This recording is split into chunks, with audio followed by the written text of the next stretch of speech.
ప్రభువైన యేసుక్రీస్తు వారి నామములో మీ అందరికీ వందనాలు. ఈ వీడియోలో బైబిల్లో స్త్రీలపై వివక్ష ఉందా, స్త్రీలను తక్కువగా చూడడం జరిగిందా, క్రైస్తవ్యంలో స్త్రీ యొక్క పాత్ర ఏమిటి అనే విషయాన్ని వివరంగా తెలుసుకుందాం. అంతకన్నా ముందు మీలో ఇంకా ఎవరైనా ఈ ఛానల్ ను సబ్స్క్రైబ్ చేసుకోకపోతే ఇప్పుడే సబ్స్క్రైబ్ చేసుకుని ప్రక్కనే ఉన్న బెల్ ఐకాన్ మీద క్లిక్ చేయండి. ఈ వీడియో పూర్తిగా చూసి నచ్చితే లైక్ చేయండి. మీరు లైక్ చేయడం వలన మన ఛానల్ గ్రోత్ అనేది పెరుగుతుంది. కొరింథీయులకు రాసిన మొదటి పత్రిక 14వ అధ్యాయము 34-35 వచనాలు. స్త్రీలు సంఘంలో మౌనముగా ఉండవలెను, వారు లోబడి ఉండవలసినదే కాని మాటలాడుటకు వారికి సెలవు లేదు. ఇలాగూ ధర్మశాస్త్రమును చెప్పుచున్నది, వారు ఏమైనాను నేర్చుకొనగోరని ఎడల ఇంట తమ తమ భర్తలను అడగవలను. సంఘములో స్త్రీ మాటలాడుట అవమానము. అదేవిధంగా తిమోతికి రాసిన మొదటి పత్రిక 2వ అధ్యాయము 11-12 వచనాలు. స్త్రీలు మౌనముగా ఉండి సంపూర్ణ విధేయతతో నేర్చుకొనవలను. స్త్రీ మౌనముగా ఉండవలసినదే కాని ఉపదేశించుటకైనను పురుషుని మీద అధికారము చేయుటకైనను ఆమెకు సెలవీయను. ఈ వచనాలను చూపించి స్త్రీలు సంఘములో మాట్లాడకూడదు అని కొంతమంది అంటే, మరికొంతమంది బైబిల్లో స్త్రీలపై వివక్ష ఉంది అని అంటున్నారు. మనం ఏదైనా ఒక విషయాన్ని తెలుసుకోవాలంటే దాని మూలాల్లోనికి వెళ్తేనే కానీ విషయం పూర్తిగా అర్థం కాదు. ఈ విషయాలను సరిగా అర్థం చేసుకోలేని వారు అదిగో బైబిల్లో స్త్రీలపై వివక్ష చూపించారు కాబట్టి అది దైవ గ్రంథం అవ్వదు, దేవుడు అనేవాడు అందరినీ సమానంగా చూడాలి కానీ పక్షపాతం చూపించకూడదు అని అంటూ ఉంటారు. దేవుడు ఈ సృష్టిని చేసిన తర్వాత తన సృష్టిలో ఒక నమూనా అంటే ప్యాటర్న్ ని ఉంచాడు. మానవులను సృష్టించిన తర్వాత కూడా ఒక నమూనాను పెట్టడం జరిగింది. అదేమిటంటే అధికారానికి లోబడటం. మొట్టమొదటిగా పురుషుడు సృష్టించబడ్డాడు, తర్వాత స్త్రీ సృష్టించబడింది. వారిద్దరి నుండి వారి సంతానం ఏర్పడింది. దేవుడు పిల్లలపై అధికారులుగా తల్లిదండ్రులను నియమించాడు. భార్యపై అధికారిగా భర్తను నియమించాడు. భర్తపై అధికారిగా క్రీస్తును నియమించాడు. అలా అని క్రీస్తు కేవలం భర్తలకే అధికారి అవుతాడా? అలా కానే కాదు. భర్తకు క్రీస్తు అధికారి కాబట్టి భార్యకు కూడా క్రీస్తు అధికారి అవుతాడు. వారి పిల్లలకు కూడా క్రీస్తు అధికారి అవుతాడు. ఇలా ఒకరికొకరు లోబడి ఉండటం అనేది దేవుడు నియమించిన పద్ధతి. లోబడటం అంటే జవాబుదారీతనం కలిగి ఉండడం. ఇది వివక్షతో చేసినది కాదు. అలా పై అధికారానికి ఎప్పుడైతే లోబడి జీవిస్తామో అప్పుడే కుటుంబ జీవితం అనేది చాలా సంతోషంగా ఉండగలుగుతుంది.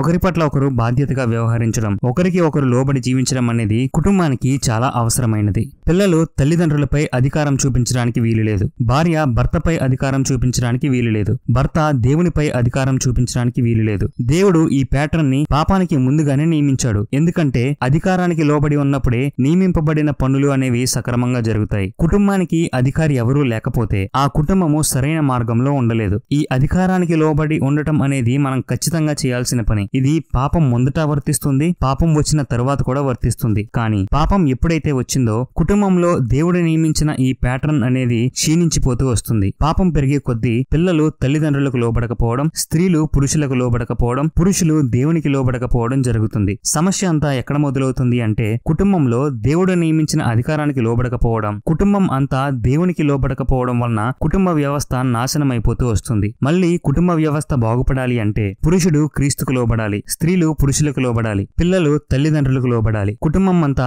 దేవునికి లోబడాలి. అప్పుడే మరలా సమాజం బాగుపడుతుంది. మరి భార్య ఎందుకు భర్త అధికారానికి లోబడి ఉండాలి? అది వివక్షే అవుతుంది కదా. అంటే భార్య కన్నా భర్త ఎక్కువ, ఇద్దరిని సమానంగా దేవుడు చేయలేదా అనే ప్రశ్నలు కూడా వస్తాయి. ఉదాహరణకు క్రీస్తు దేవుడు అని మనం అందరం నమ్ముతున్నాం. తండ్రి కూడా దేవుడే, పరిశుద్ధాత్ముడు కూడా దేవుడే అని మనం నమ్ముతున్నాం. దైవత్వంలో ఈ ముగ్గురు కూడా సమానం, అందులో సందేహమే లేదు. కానీ క్రీస్తు తండ్రి అధికారానికి లోబడ్డాడు. తండ్రి చెప్పిన పనులను కాదనకుండా చేశాడు. క్రీస్తు ఈ లోకానికి వచ్చి నా తండ్రి చిత్తాన్ని చేయడానికే ఈ లోకానికి వచ్చాను అని చాలా స్పష్టంగా చెప్పాడు. అలా అని దైవత్వంలో తండ్రితో క్రీస్తు సమానమైన వాడు కాదా? అలా అనుకుంటే పొరపాటే.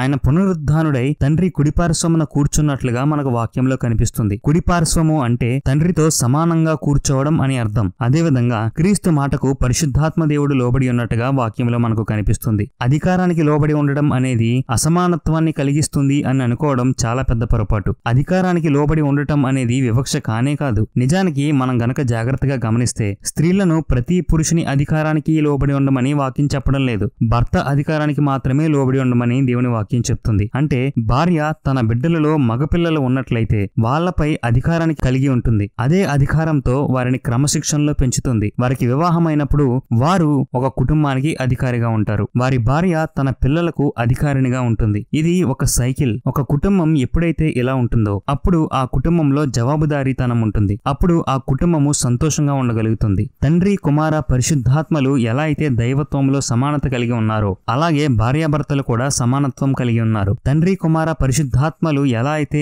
ఒకరి అధికారానికి ఒకరు లోబడ్డారో అలాగే భార్యాభర్తలు కూడా ఒకరి అధికారానికి ఒకరు లోబడాలి. అది వివక్ష కానే కాదు. కాబట్టి బైబిల్లో స్త్రీలపై వివక్ష లేనే లేదు. ఈ వీడియో కనుక మీకు నచ్చినట్లయితే దయచేసి లైక్ చేయండి. మీరు లైక్ చేయడం వలన ఈ వీడియో అనేక మందికి రీచ్ అవుతుంది, మన ఛానల్ అనేక మందికి చేరుతుంది. కాబట్టి ఈ వీడియో నచ్చిన ప్రతి ఒక్కరూ లైక్ బటన్ ప్రెస్ చేయండి. ఒకవేళ మీకు ఏదైనా సందేహాలు ఉన్నట్లయితే వాటిని కామెంట్ రూపంలో మాకు తెలియచేయండి. ఈ వీడియో ఎవరికైనా ఉపయోగపడుతుంది అని మీరు అనుకుంటే మీ స్నేహితులకు, మీ బంధువులకు కూడా ఈ వీడియోని షేర్ చేయండి. దేవుడు మిమ్మల్ని దీవించును గాక. ఆమెన్.